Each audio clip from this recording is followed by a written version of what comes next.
Usai perayaan doa syukuran pada HUT ke-18 Kabupaten Seram Bagian Timur yang dilaksanakan di kediaman mantan Bupati Seram Bagian Timur yang juga Ketua Tim Percepatan Pemekaran Kabupaten Seram Bagian Timur pada Kamis tanggal 20 Januari 2022 lalu menuai banyak reaksi. Abdullah Fanat dalam sambutannya usai doa syukuran menyebutkan beberapa alasan buruknya ekonomi di negeri penghasil minyak dan gas ini. Kata Fanat, carut-marutnya birokrasi adalah alasan utama, di mana sebagian besar kepala dinas masih berstatus pejabat sementara. Bahkan itu terjadi di awal kepemimpinan Bupati Abdul Mukti Kiliobas hingga saat ini. Kalau di tahun 2020, saya bilang bahwa di tahun 2021 ekonomi akan sangat susah. Dan betul di tahun 2021 benar susah.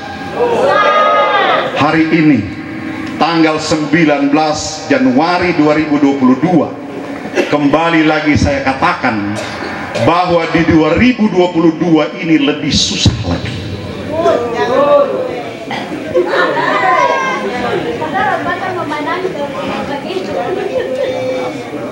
Kok Bapak Haji tahu? Bu, Pak, lihat APBD saja kita udah tahu, Pak. Lihat uang yang ada di sana saja kita sudah tahu. Uang berapa, jumlahnya, pakai untuk apa, itu kita sudah tahu bahwa efeknya ke ekonomi seperti apa.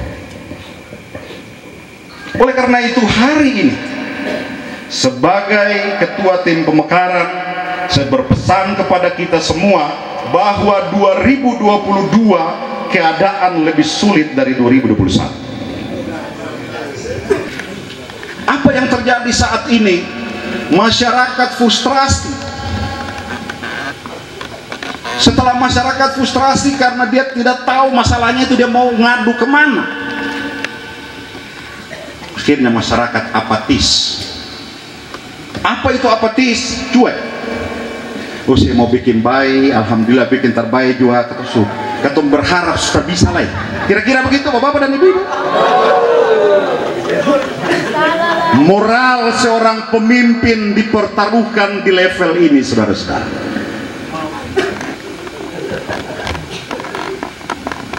Nurani seorang bupati dipertaruhkan di level ini.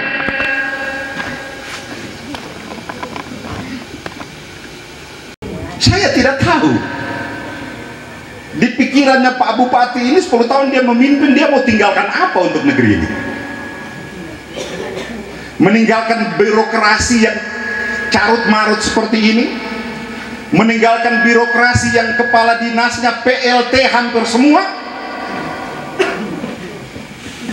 meninggalkan pemerintahan dengan kepala desa itu pejabat sampai hari ini tidak pernah ada pemilihan.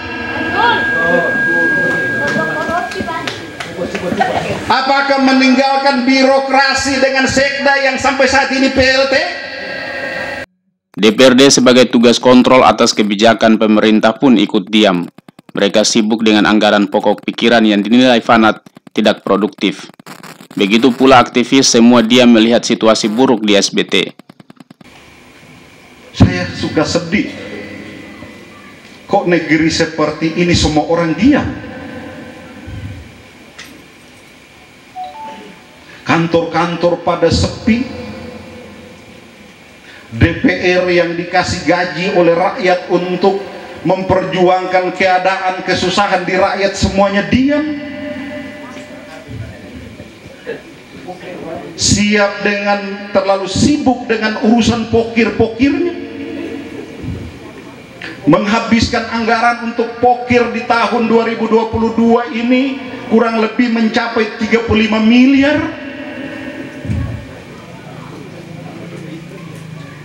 Memangnya kalian dipilih untuk mengurus pokir gitu? DPR menghabiskan kurang lebih 35 miliar, bahkan mereka menghabiskan uang lebih banyak daripada yang ada di OPD.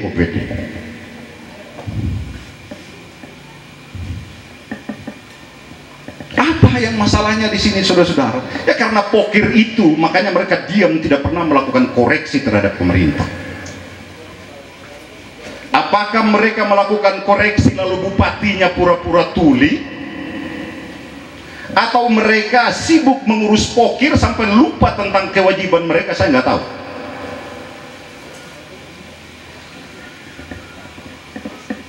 Aktivis pun diam.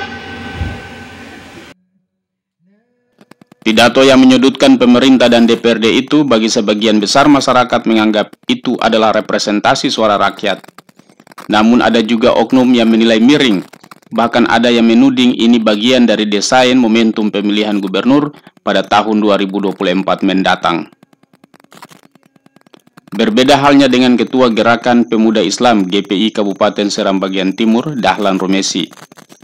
Dirinya sangat mengapresiasi langkah yang diambil oleh tokoh pemekaran Abdullah Fanat saat pemerintah daerah tidak merayakan hari yang bersejarah bagi kabupaten dengan bertajuk Ita Wotunusa itu, seorang Dullah Fanat mampu menjaga benteng terakhir masyarakat SBT. Setelah saya cermati pidato singkat yang kemudian disampaikan oleh Pak mantan Bupati Kabupaten Seram Bagian Timur, Pak Haji Abdullah Fanat, pada saat peringatan HUT Kabupaten Seram Bagian Timur ke-18 di beberapa hari yang lalu, yang kemudian dalam pidato singkat tersebut beliau menyinggung tentang kondisi daerah Kabupaten Seram Bagian Timur saat ini kemudian jauh dari harapan, dan itu fakta dan kondisi yang apa yang disampaikan oleh Pak mantan Bupati itu benar adanya, dan kita tak perlu pungkiri itu. Nah, lagi-lagi beliau sempat mengkritisi DPRD Kabupaten Seram Bagian Timur yang kemudian hanya sibuk mengurus poker, yang kemudian mengabaikan yang namanya urusan kemasyarakatan, menjawab tentang persoalan-persoalan masyarakat yang kemudian menjadi aspirasi masyarakat yang kemudian tidak mampu dijalankan. Dan beliau juga sempat menyinggung mengkritisi pemerintah daerah dalam hal ini bupati dan wakil bupati yang kemudian sebagai masing-masing sebagai representasi tokoh pemekaran Kabupaten Seram Bagian Timur yang kemudian lupa juga untuk memperingati atau merayakan HUT Kabupaten Seram Bagian Timur sebagai bentuk refleksi perjalanan periodisasi Kabupaten Seram Bagian Timur dari tahun ke tahun. Dan ditambah lagi bukan saja itu, sampai aktivis juga pun dikritisi oleh Pak mantan Bupati, seolah-olah aktivis juga bungkam terkait dengan kondisi daerah saat ini. Dan bagi saya apa yang disampaikan oleh Pak mantan Bupati itu benar, dan kita tak perlu merasa tersinggung atau merasa dikucilkan. Mestinya itu kita jadikan sebagai vitamin untuk memperbaiki atau untuk merubah apa yang menjadi masis kita ke depan. Dan harapan saya ke depan pemerintah daerah menjadikan agenda prioritas tahunan untuk peringatan HUT Kabupaten Seram dijadikan agenda tahunan setiap tahun dirayakan, sehingga sebagai bentuk refleksi perjalanan pemerintahan Kabupaten Seram Bagian Timur dari tahun ke tahun sebagai bentuk refleksi, dan itu menjadi dia menjadi titipan atau bekal buat generasi-generasi yang berikutnya, sehingga mereka ingat dan tahu bahwa memperjuangkan Kabupaten Seram Bagian Timur ini bukanlah dengan mudah membalikkan telapak tangan, tapi mengorbankan jiwa dan raga untuk mempertahankan Kabupaten Seram Bagian Timur yang saat ini kita nikmati sekarang. Kita saat ini adalah sebagai masyarakat menikmat yang kemudian harus menjaga dan melestarikan kondisi ini ke depan. Demikian dari Bulas Seram Bagian Timur, Al-Fatinet mengabarkan.